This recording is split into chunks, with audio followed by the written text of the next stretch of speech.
झारखंड में चुनाव प्रचार के आखिरी दिन कांग्रेस नेता राहुल गांधी ने रांची में प्रेस वार्ता कर कई बड़े वादे किए। उन्होंने भाजपा पर जमकर निशाना साधते हुए झारखंड के लोगों को भरोसा दिलाया कि अगर उनकी सरकार बनी तो राज्य में आरक्षण बढ़ाने और जातिगत जनगणना कराने जैसे ऐतिहासिक कदम उठाए जाएंगे।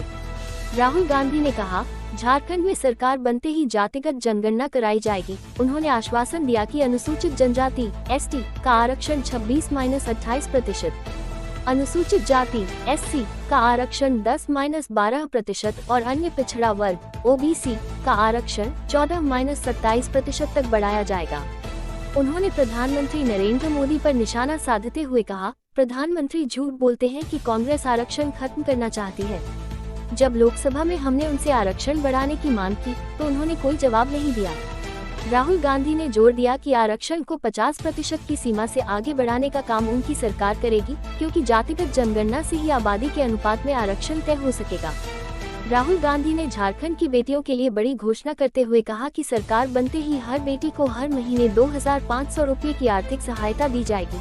इसके साथ ही राज्य के गरीब आदिवासियों और जरूरतमंदों के लिए 15 लाख रुपए तक का स्वास्थ्य बीमा देने की भी गारंटी दी। इससे गरीब परिवार देश के बड़े अस्पतालों में मुफ्त इलाज करा सकेंगे। राहुल गांधी ने कहा कि झारखंड में शिक्षा के स्तर को सुधारने के लिए हर ब्लॉक में एक डिग्री कॉलेज और हर जिले में एक तकनीकी शिक्षा संस्थान खोला जाएगा। इससे युवाओं को बेहतर शिक्षा और रोजगार के अवसर मिलेंगे। उन्होंने भाजपा और प्रधानमंत्री मोदी पर हमला करते हुए कहा कि यह विचारधारा की लड़ाई है। उन्होंने कहा, एक तरफ पूंजीपति है और दूसरी तरफ गरीब। हमारी सरकार हमेशा गरीबों के लिए काम करेगी, जबकि मोदी सरकार अदानी अंबानी को फायदा पहुंचाने में लगी है। ये लड़ाई हम मरते दम तक लड़ते रहेंगे। राहुल गांधी ने भरोसा जताया कि झारखंड के लोग इस बार कांग्रेस और महागठबंधन को सत्ता में वापसी का मौका देंगे। उन्होंने कहा, हमने जो वादे किए हैं उन्हें पूरा करना हमारी प्राथमिकता होगी। झारखंड को न्याय दिलाना हमारा संकल्प है। झारखंड में 20 नवंबर को होने वाले मतदान से पहले राहुल गांधी के ये वादे और तीखे हमले चुनावी राजनीति को नई दिशा देने वाले साबित हो सकते हैं।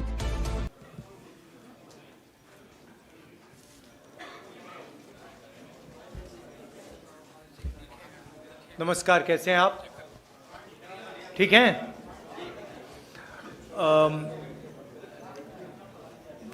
जैसे मैंने मुंबई में प्रेस कॉन्फ्रेंस किया, वैसे ही हम यहाँ प्रेस कॉन्फ्रेंस कर रहे हैं।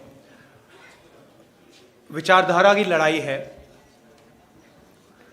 एक तरफ इंडिया गठबंधन, कांग्रेस पार्टी जो संविधान की रक्षा कर रही है और गरीबों की सरकार, किसानों की, मजदूरों की, पिछड़ों की, दलितों, आदिवासियों की सरकार चलाना चाहते हैं। और दूसरी तरफ वो शक्तियां जो संविधान को, अंबेडकर जी के संविधान को क्रश करना चाहती हैं, ख़त्म करना चाहती हैं, फाड़कर फेंकना चाहती हैं।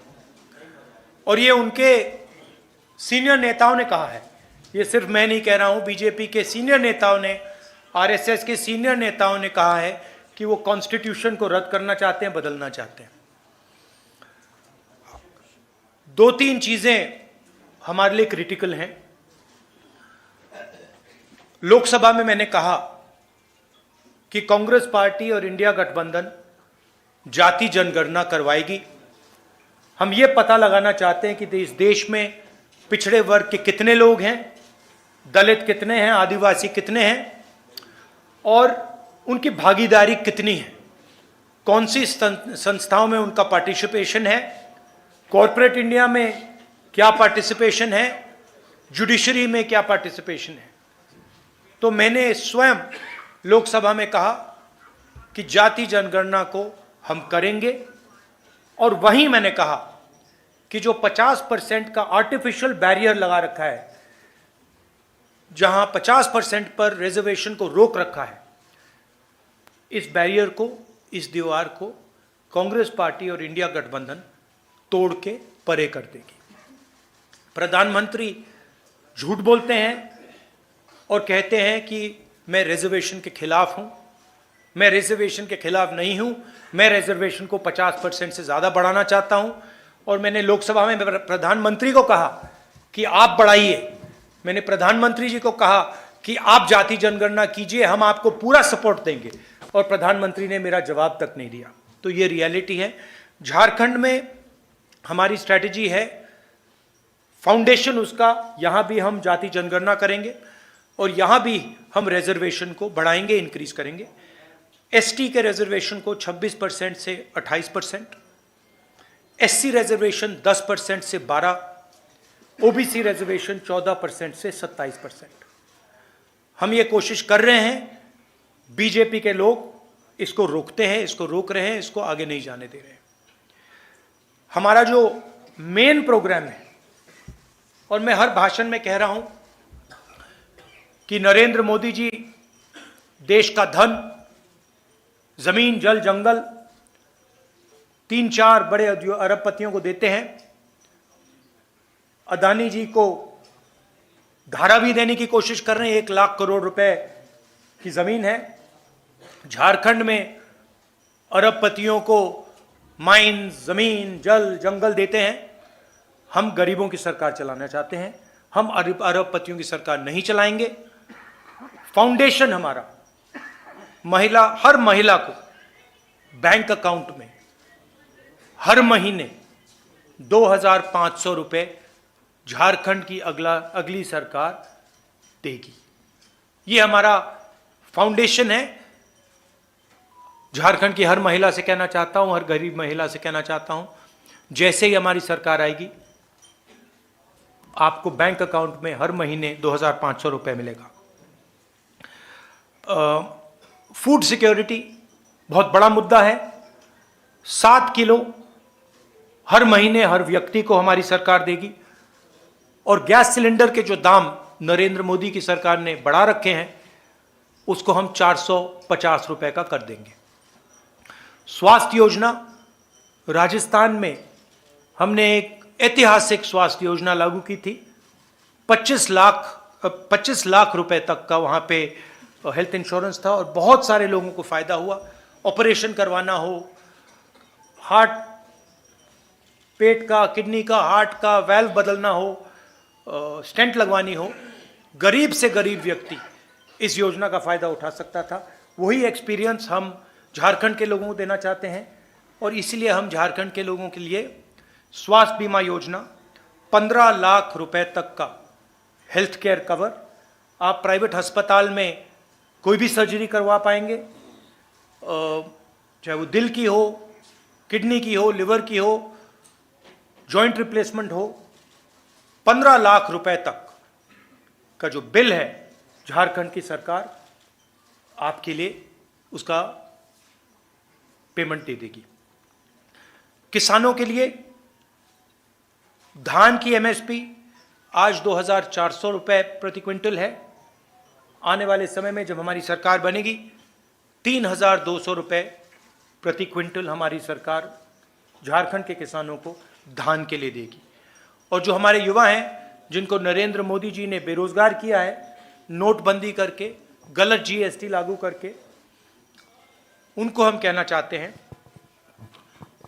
कि हमारे चीफ मिनिस्टर ने कमिटमेंट दिया है कि अगले 5 साल में उनकी कोशिश होगी कि 10 लाख युवाओं को रोजगार दें।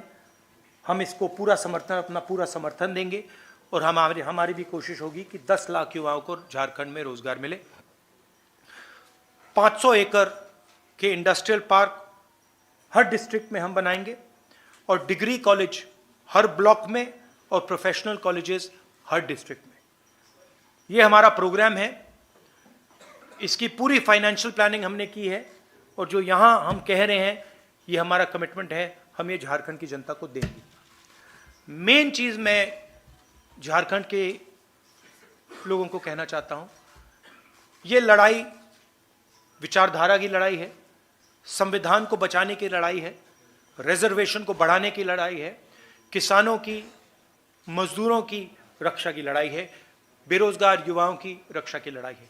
एक तरफ कांग्रेस पार्टी जो अंबेडकर जी के संविधान को, गांधी जी के संविधान को, बुद्ध भगवान के संविधान को, नारायण गुरु बसवना जी, फूले जी के संविधान को बचा रही है, संविधान की रक्षा कर रही है, और दूसरी तरफ आरएसएस और बीजेपी जो अंबेडकर जी के संविधान को खत्म करने में लगे हैं।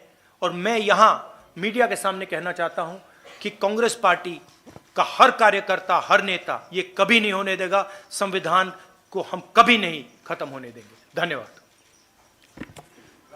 एक सेकंड। अच्छा, एक और इशू है। 1.36 लाख करोड़ झारखंड की सरकार का है पैसा, वो दिल्ली की सरकार दे नहीं रही है। लैंड कॉम्पनसेशन का पैसा है, कोल रॉयल्टी का पैसा है, और ये झारखंड के खिलाफ बीजेपी की सरकार काम कर रही है। और झारखंड के लोगों को मालूम होना चाहिए कि ये नरेंद्र मोदी जी का, अदानी का पैसा नहीं है, ये आपका पैसा है, ये आपके डेवलपमेंट का पैसा है, शिक्षा का, स्वास्थ्य का पैसा है, और ये आपको मिलना चाहिए था, और बीजेपी ने आपको ये नहीं दिया है। तो ये आपको मालूम होना चाहिए। धन्यवाद। एक सेकंड, एक करके। रवि सिसोदिया, ANI। माइक दीजिए आप थोड़ा। सिन्हा जी माइक पहले जल्दी माइक रखिए। सर, आज आखिरी दिन है प्रचार का, और अगर बात करें बीजेपी की, तो बीजेपी का पहले नारा था बटेंगे तो कटेंगे। अब एक नया नारा आ गया, एक रहेंगे तो सेफ रहेंगे। एक रहेंगे तो सेफ रहेंगे। और आपका सवाल क्या है? वही नारे आपका सवाल है कौन सेफ रहेगा और कौन एक रहेंगे। मैं आपको बताता हूं, मैंने मुंबई में भी इसकी चर्चा की। हमने, पता नहीं आपने देखा, हमने वहां पे पूरा नारा समझाया, सेफ दिखाया, और सेफ के अंदर धारावी का मैप था। नरेंद्र मोदी जी का कहना है कि अगर अंबानी जी और नरेंद्र मोदी जी, अमित शाह जी एक रहेंगे तो वो सेफ रहेंगे। ये नारा है उनका। पूरा देश जानता है कि सरकार अदानी जी के लिए चलती है। आपकी जमीन, आपका जल, आपका जंगल, आपके एयरपोर्ट, आपके पोर्ट, ये सारे के सारे नरेंद्र मोदी जी अदानी को देते हैं। कांग्रेस पार्टी गरीबों की सरकार चलाती है। हम रिजर्वेशन की बात करते हैं, हम विकास की बात करते हैं, बेरोजगारी की बात करते हैं, जाति जनगणना की बात करते हैं। तो ये क्लियर है, लड़ाई विचारधारा के, दो विचारधाराओं के बीच में है। हम कॉन्स्टिट्यूशन को बचा रहे हैं। कॉन्स्टिट्यूशन में कहीं नहीं लिखा कि एक व्यक्ति को हिंदुस्तान के सारे एयरपोर्ट दिए जाए, एक व्यक्ति को झारखंड की जमीन, जल, जंगल दिया जाए। कहीं नहीं लिखा कॉन्स्टिट्यूशन में। तो ये लड़ाई है। विनोद ओझा, दैनिक भास्कर। नमस्कार राहुल जी, आपसे ये पूछना है कि पिछली सरकार ने, मतलब जेएमएम ने ये घोषणा की थी अपने, कहां दिख नहीं रहा है मुझे।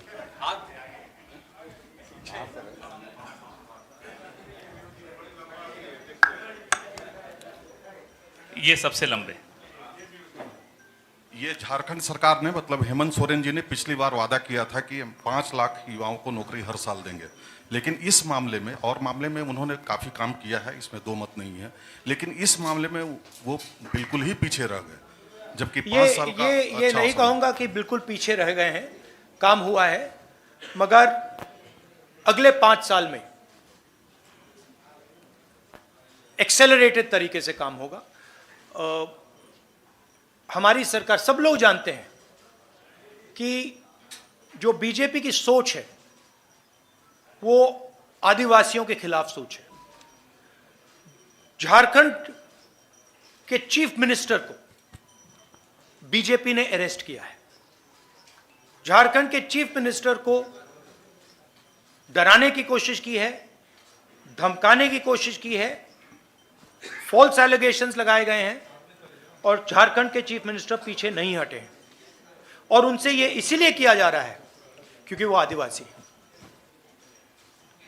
अंकित मिश्रा, PTI। और बेरोजगारी का मेन जो बात है, और ये मैं हर प्रदेश में कहता हूं, जो आपने बेरोजगारी की बात उठाई, उसका मेन कारण है कि नरेंद्र मोदी की सरकार ने नोटबंदी की और गलत GST लागू की। और ये दो चीजें, ये योजनाएं नहीं हैं, ये डेवलपमेंट प्रोग्राम्स नहीं हैं, ये छोटे व्यापारियों को, स्मॉल और मीडियम बिजनेसेस को मारने के हथियार हैं। और ये नरेंद्र मोदी जी ने इसलिए किया है क्योंकि जो छोटे बिजनेस वाले हैं, छोटे व्यापारी हैं, स्मॉल मीडियम बिजनेस वाले हैं, जो इनोवेशन करते हैं, जो रोजगार देते हैं, वो खत्म हो जाए और अदानी अंबानी जैसे अरबपति चाइना का माल हिंदुस्तान में बेचे। तो ये नेशनल लेवल में इशू है और झारखंड की सरकार काम कर रही है, मगर माहौल बीजेपी के लोगों ने और पूरा स्ट्रक्चर बीजेपी के लोगों ने तोड़ रखा है। तो सच्चाई यह है कि हिंदुस्तान चाहे भी तो रोजगार पैदा करना आसान नहीं है, क्योंकि बैंक के दरवाजे स्मॉल और मीडियम बिजनेस के लिए बंद हैं, बैंक के दरवाजे अरबपतियों के लिए खुले हैं। 1 लाख करोड़ रुपया, 16 लाख करोड़ रुपया अरबपतियों का कर्जा माफ हुआ है, छोटे व्यापारियों का, किसान का 1 रुपया कर्जा माफ नहीं हुआ है। तो इसका मेन कारण यह है, मगर हमारे जो चीफ मिनिस्टर है झारखंड के पूरा दम लगा के काम कर रहे हैं और हमारा पूरा सपोर्ट है उनके पीछे। अंकित मिश्रा, पीटीआई। भैया एक एक करके प्लीज। एक सेकंड, लाइन में अनुशासन से रहिए। भैया प्लीज। हेलो राहुल जी, मेरे छोटे छोटे 2 सवाल हैं। नहीं, एक सवाल जी। अच्छा, एक सवाल है ये जो देखिए, हमारी कोशिश होगी कि ज्यादा से ज्यादा लोगों को सवाल मिले, मगर एक इशू है, सुनिए एक इशू है, एक सवाल पूछिए और संक्षेप में पूछिए प्लीज। नेशनल पीपल पार्टी जो मणिपुर में उन्होंने एनडीए से अपना जो है सपोर्ट वापस ले लिया है, वहाँ पर फ्रेश वायलेंस जो हो रहे हैं, उसको कैसे देखते हैं आप सर? देखिए, मणिपुर में जो हो रहा है पूरे देश को मालूम है। 1.5 साल हो गए मणिपुर हिंदुस्तान का स्टेट है, मगर प्रधानमंत्री आज तक मणिपुर नहीं गए हैं। और मणिपुर में मैं गया हूं, मैंने अपनी आंखों से जो हो रहा है देखा है। हमारी पूरी सपोर्ट है। हमने सरकार को कहा है कि जल्दी से जल्दी हिंसा को बंद कीजिए, मगर नहीं हो रहा है। और इसमें वेस्टेड इंटरेस्ट किसी का तो है। होम मिनिस्टर जी को अपना काम करना चाहिए, मगर किसी ना किसी कारण होम मिनिस्टर अपने काम में इंटरेस्ट नहीं ले रहे हैं। मगर जो मणिपुर में हो रहा है पूरा देश जानता है बिल्कुल गलत हो रहा है, और हिंसा को एकदम वहां पे बंद होना चाहिए। और एक बार फिर शांति आनी चाहिए। और जो मैंने कहा भारत जोड़ो यात्रा में, जो मैंने कहा 4000 किलोमीटर हम चले, कन्याकुमारी से कश्मीर, नफरत के बाजार में मोहब्बत की दुकान। हमने मैसेज दिया कि अगर आप नफरत फैलाओगे तो आग लगेगी, और बीजेपी के लोगों ने नफरत फैलाई है और इसीलिए आग लगती है। आग को सिर्फ कांग्रेस पार्टी मिटा सकती है, क्योंकि हम मोहब्बत की बात करते हैं, भाईचारे की बात करते हैं, और हम नफरत को मिटाते हैं। और भाषण में मैं कहता हूं, नफरत को नफरत नहीं हरा सकती है, नफरत को नफरत से नहीं काटा जा सकता है। इसीलिए हम कहते हैं मोहब्बत की दुकान खोलेंगे। SRP Mukesh, Times of India. Sir, Mahagathbandhan की सरकार बनती है तो जैसा आपने बताया कि जो योजना है वो फ्री की जो योजना है, उसके लिए यदि केंद्र फंड नहीं करती है तो ऐसे में तो आम जन पे ही लोड पड़ेगा, तो आप पैसा कहां से लाएंगे? नहीं, सबसे पहले ये फ्री की योजना नहीं है, ये न्याय की योजना है। अगर आप जब अंबानी जी को, अदानी जी को 16 लाख करोड़ रुपया दिया जाता है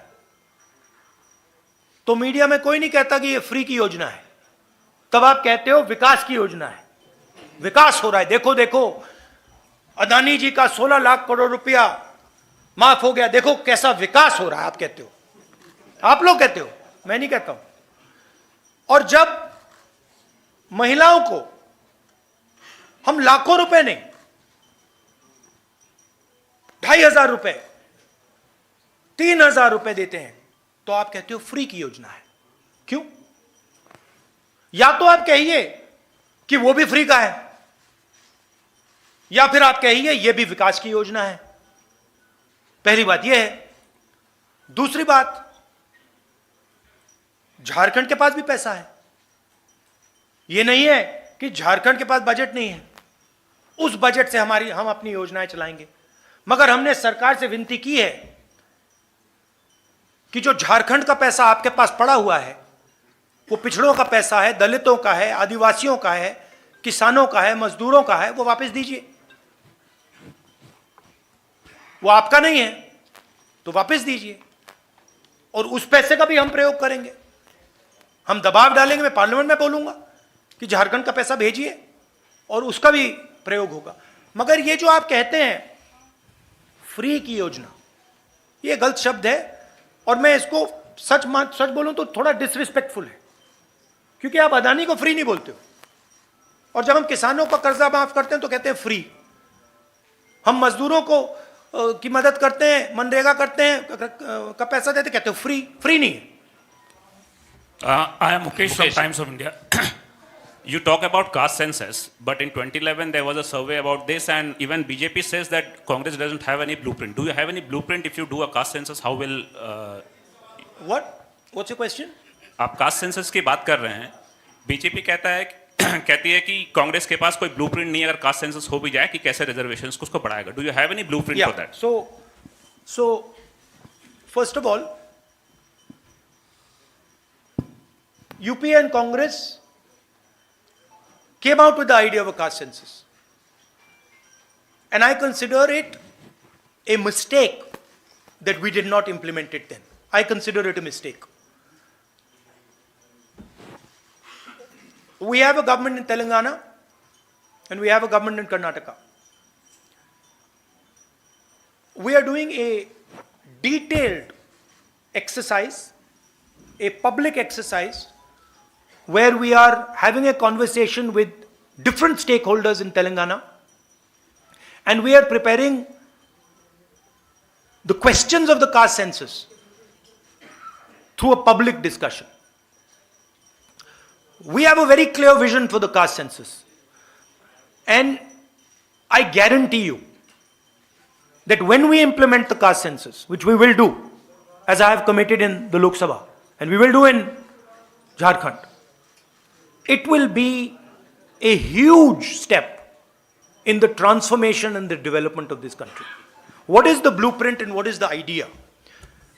It's a beautiful idea. The idea is that today, 50%, approximately 50% of our population is from the OBC community. Approximately 15% is from the tribal, from the Dalit community, who have been disrespected for thousands of years, who have been called untouchables for thousands of years. And then there is the Adivasi community, 8%, who the BJP is trying to call Vanvasis. They are not Vanvasis, they are Adivasis. Right? Now, the problem is that these people do not have access to power. In fact, if I look at my media friends, look at the media companies, look at the owners of the media companies, there are no Adivasis, there are no Dalits, there are no backward caste people. It's the same in the judiciary, it's the same in the government. You look at all the senior positions in the government, you will not find an Adivasi, you will not find a Dalit, you will not find a backward man or woman. Right? So what are we going to do in the caste census? First of all, we're going to find out exactly what is the population of these communities. What is the population of Dalit community, tribal communities, OBC communities, different communities within these communities. Then we are going to do an institutional survey. So then we are going to say, okay, now what is the participation of these people in the government of India, in the institutions of India, in institutions like the Fourth Estate, media, corporate India. We're going to check, where are these people? Do they actually exist? Do they have power? we are also going to check how much of India's wealth is controlled by the Adivasis. How much of India's wealth is actually in Adivasis' hands? How much of India's wealth is actually in backward OBC communities' hands? How much of India's wealth is in Dalit hands? And then we will have a blueprint. We will have what in the 21st century is called gold data. We will have the data with which to make accurate, precise decisions. We will know that when 16 lakh crores are forgiven for 25 businessmen, that is money that has come from GST, that there is not a single OBC, not a single Dalit, not a single tribal person who got that money. This will become transparent, clear, it will be beautiful. Every person in India will know what access I have to power. How much, how is the wealth distributed, who has it? Right? When you go to a doctor, when you have an injury, you go to a doctor and he says to you, I think your leg is broken. Let's do an X-ray. What is he doing? He's getting data on your leg. He's checking, is there actually a break? Where is that break? And then once he's seen the break, he can apply medicine, he can do treatment. Caste census is going to give us the data to think about development in India effectively. And we have spent hours and hours and hours and hours coming out with a blueprint. We have it. So, and the BJP people have no idea even how to do this, even if they wanted to do it. Rahul ji, मैं नीतीश संजय हूँ India Ranjan, TV follow से। up. Rahul ji, Sanjay Ranjan. Sorry मेन बात हिंदी में, क्योंकि मैंने अंग्रेजी में सवाल अंग्रेजी में पूछा था, तो मैंने अंग्रेजी में बोल दिया, हिंदी में भी बोलना है। नहीं चलेगा, बोलना है। देखा ना आपने वो थोड़ी मतलब मीडिया वाली बदमाशी शुरू कर दी। एनडीटीवी के हो? एनडीटीवी हाँ वही था, एनडीटीवी है। पकड़ लिया देगा? नहीं, एनडीटीवी नहीं चाहता कि मैं हिंदी में बोलूं।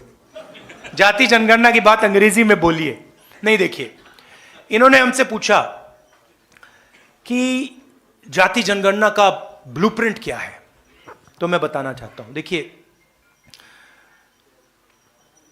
तेलंगाना में और कर्नाटक में हमारी सरकार है और वहां पे हम जाति जनगणना के कॉन्सेप्ट को डेवलप कर रहे हैं। तेलंगाना में हम जनता के साथ डिस्कशन करके जो हमारे कास्ट सेंसस में सवाल जाएंगे, वो सवाल हम डेवलप कर रहे हैं और बहुत बेहतरीन सजेशंस आ रहे हैं, जनता से आ रहे हैं और हम लाखों लोग से डिस्कशन कर रहे हैं। जाति जनगणना का आइडिया मैं आपको बताना चाहता हूं, झारखंड के युवाओं को बताना चाहता हूं। देखिए, हिंदुस्तान में कम से कम 50% पिछड़े वर्ग के लोग हैं। कोई जानता नहीं कितने हैं, और जो पिछड़े वर्ग के युवा हैं, मैं आपसे बात कर रहा हूं, आपकी आबादी कोई जानता नहीं है, आपकी भागीदारी भी कोई जानता नहीं है। दलित 15% है, आपकी आबादी लोग जानते हैं, मगर आपकी भागीदारी कोई नहीं जानता। आपका पार्टिसिपेशन कितना है, पावर स्ट्रक्चर में आप कितने लोग हो, कोई नहीं जानता। आदिवासी 8%, बीजेपी आपको वनवासी कहती है, इंसल्ट है, अपमान है आपका। आप 8% आपकी आबादी, भागीदारी कोई नहीं जानता। मगर जब मैं मीडिया के मित्रों को देखता हूं, कॉर्पोरेट इंडिया को देखता हूं, जुडिशरी को देखता हूं, प्राइवेट अस्पताल, प्राइवेट यूनिवर्सिटी, प्राइवेट कॉलेजेस, इनके मालिकों की लिस्ट देखता हूं, मुझे ना कोई आदिवासी दिखता है, ना कोई दलित दिखता है, ना कोई पिछड़े वर्ग का दिखता है। मीडिया के आप सबसे बड़े पत्रकारों की लिस्ट निकालिए, एंकर्स की लिस्ट निकालिए, वहां आपको आदिवासी नहीं मिलेगा, दलित नहीं मिलेगा, पिछड़े वर्ग का कोई नहीं मिलेगा। तो सवाल यह है कि 73% दलित आदिवासी पिछड़े लोग हैं और इनका हिंदुस्तान के पावर स्ट्रक्चर में कितनी जगह है, कितना पार्टिसिपेशन है?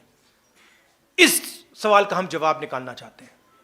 मैं जानता हूं कि नरेंद्र मोदी जी ने 20-25 अरबपतियों का 16 लाख करोड़ रुपया कर्जा माफ किया है और मैं यह भी जानता हूं कि अगर हम उन कंपनीज के मालिकों की लिस्ट निकालें, उनकी सीनियर मैनेजमेंट की लिस्ट निकालें, जिन लोगों को करोड़ों रुपए की सैलरी मिलती है, उस लिस्ट में आपको एक दलित नहीं मिलेगा, एक आदिवासी नहीं मिलेगा, एक पिछड़ा वर्ग का व्यक्ति नहीं मिलेगा। मतलब हिंदुस्तान का उसमें रिप्रेजेंटेशन है ही नहीं। इसलिए हम जाति जनगणना की बात कर रहे हैं। इसलिए मैंने पार्लियामेंट हाउस में प्रधानमंत्री के सामने कहा कि देखिए हम करेंगे, हम पता लगाना चाहते हैं कि 73% के पास कितनी भागीदारी है, कहां कहां हैं ये लोग। मनरेगा की लिस्ट में मिलते हैं, मजदूरों की लिस्ट में मिलते हैं, लाइन लगी हुई है। हम पता लगाना चाहते हैं हिंदुस्तान के पावर स्ट्रक्चर में कहां है। जाति जनगणना का यह कॉन्सेप्ट है और यह क्रांतिकारी कॉन्सेप्ट है। इससे हिंदुस्तान की राजनीति हमेशा के लिए बदल जाएगी। क्यों बदलेगी? क्योंकि 21वीं सदी डेटा की सेंचुरी है। डेटा जो 20th सेंचुरी में तेल काम करता था, उसको ब्लैक गोल्ड कहते थे, अब डेटा वो काम करेगा। ये सोने से भी मतलब कीमती चीज है। हम देश का डेटा निकालना चाहते हैं। हम पता लगाना चाहते हैं कि इन संस्थाओं में ओबीसी कितने, दलित कितने, आदिवासी कितने। हम पता लगाना चाहते हैं कि हिंदुस्तान में जो धन है, जो जीएसटी है, वो कहां जा रहा है, किसके हाथ जा रहा है। सिर्फ अरबपतियों के हाथ जा रहा है या गरीबों के हाथ जा रहा है, किसानों के हाथ जा रहा है, और ये कौन है? तो एक प्रकार से मैंने कहा, आप डॉक्टर के पास जाते हो, डॉक्टर एक्सरे लेता है, आपकी हड्डी का एक्सरे लेता है। वो क्या है? वो डेटा है कि भैया फ्रैक्चर है, कहां कहां फ्रैक्चर है। ये हम जाति जनगणना से करना चाहते हैं। जाति जनगणना का कॉन्सेप्ट मैं आपको बताता हूं। और जो ओबीसी युवा हैं, दलित, आदिवासी युवा और गरीब जनरल कास्ट के युवा, ये आपके लिए जरूरी है। माइनॉरिटीज के युवा, ये आपके लिए जरूरी है, समझना जरूरी है। क्योंकि ये सारे जो रास्ते बंद हो रखे हैं आपके लिए, जो बेरोजगारी फैल रही है, जो महंगाई बढ़ रही है, ये इसलिए हो रहा है क्योंकि आपका पूरा का पूरा धन 20-25 लोगों के हाथ में जा रहा है। छोटे व्यापारी, जैसे मैंने भी बोला, छोटे व्यापारी जो देश को रोजगार देते हैं, खत्म किए जा रहे हैं। तो ये हमारा लक्ष्य है। जाति जनगणना के बाद हर आदिवासी युवा को पता लग जाएगा कि हिंदुस्तान के पावर स्ट्रक्चर में आदिवासी कहां है। हर दलित को, हर पिछड़े वर्ग के व्यक्ति को पता लग जाएगा कि हिंदुस्तान के पावर स्ट्रक्चर में मेरा भाई कहां है, मेरा पिछड़े वर्ग का कौन कौन कहां है, सब ट्रांसपेरेंट हो जाएगा। और उसके बाद हम सचमुच में डेवलपमेंट की बात कर सकेंगे। उसके बाद हम सचमुच में एक नए तरीके से हिंदुस्तान में विकास ला पाएंगे। यह जो हमारा सिस्टम है, जो आज सिस्टम चल रहा है, जो नरेंद्र मोदी जी वाला है विकास का सिस्टम, जो मैंने आज आपको सेफ दिखाया, वो फेल हो गया, खत्म हो गया है। ये किसी काम का नहीं है। तो ये नेक्स्ट जनरेशन का जो डेवलपमेंट का पैराडाइम है, डेटा का पैराडाइम है, उसकी फाउंडेशन जाति जनगणना है। और हमने हजारों घंटे, हमारी पार्टी ने, हमारे नेताओं ने जाति जनगणना के बारे में डेवलप करने में, इसके बारे में सोचना, हमने काम किया है। तो हम रेडी हैं। तेलंगाना में इंप्लीमेंट होगा, कर्नाटक में इंप्लीमेंट होगा, झारखंड में हमारी सरकार आएगी, इंप्लीमेंट होगा। और फिर आप देखना, जो यहां पिछड़े वर्ग के युवा हैं, दलित, आदिवासी, गरीब जनरल कास्ट, माइनॉरिटी, फिर आप देखना क्या होता है। सेलफोन का क्या फायदा है? आप सेलफोन चलाते हो, क्या फायदा है? डेटा मिलता है, पता लग जाता है क्या कहां है।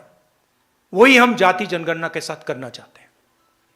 राहुल जी, संजय पीएम रंजन, और अडानी follow के up। रिश्ते को लेकर आप लगातार सवाल उठाते रहे हैं। आज एक पोस्टर के जरिए भी मुंबई में आपने बातें रखी है, यहां भी आपने बातें रखी हैं। बीजेपी की प्रतिक्रिया इस पर आ गई है।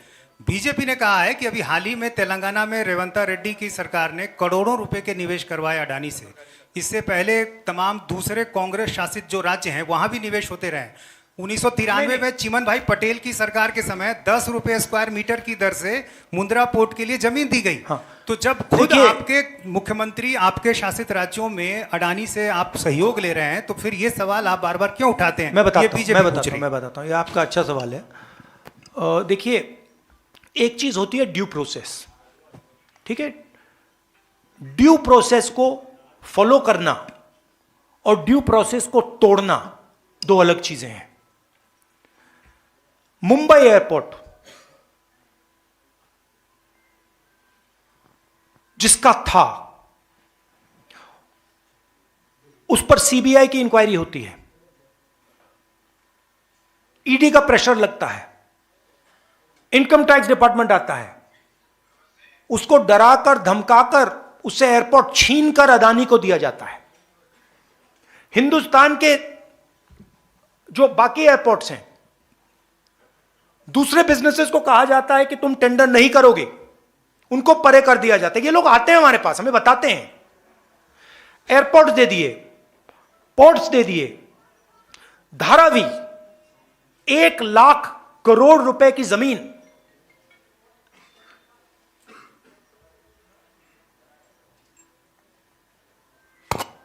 नॉन ट्रांसपेरेंट टेंडर, मैंग्रोव की जमीन जिससे पूरी मुंबई को नुकसान होगा, वो आप ले रहे हो, एक्वायर कर रहे हो। धारावी के लोगों से पूछा ही नहीं आपने, उनको धमका के डरा के निकाल रहे हो। ये ड्यू प्रोसेस नहीं है, ये चोरी है। हम ड्यू प्रोसेस के खिलाफ नहीं है, और हम ये भी एक्सेप्ट करते हैं कि हिंदुस्तान में बड़े बिजनेसेस हैं और उनकी जगह है। अदानी, अंबानी, टाटा, बिरला, इनकी जगह है, मगर हम ये नहीं एक्सेप्ट करेंगे कि सिर्फ इनकी जगह होगी। और हम ये बिल्कुल नहीं एक्सेप्ट करेंगे कि एक अरबपति को हिंदुस्तान का पूरा धन चोरी करके पकड़ाया जा रहा है। तो आप due process,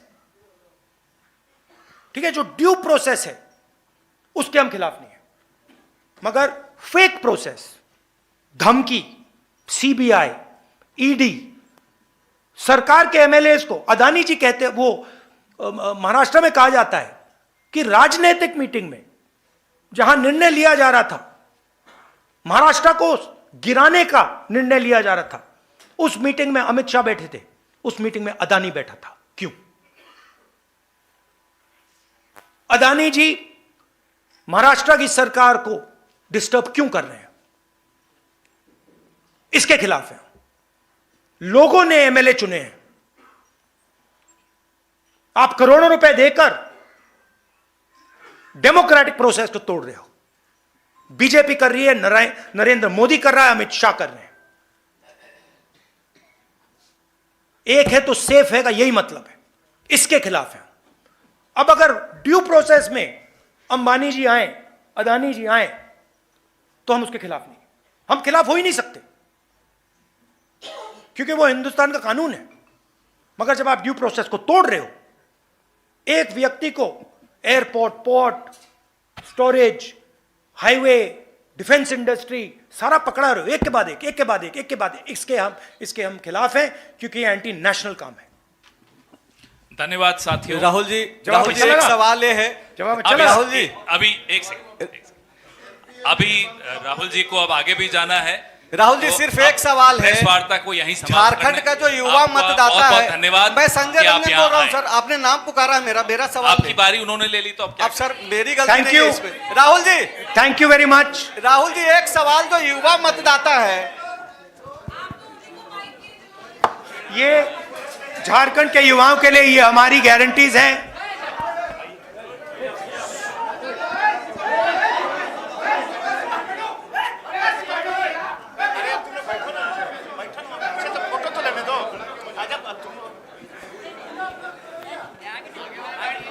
thank you. Photo आपका ले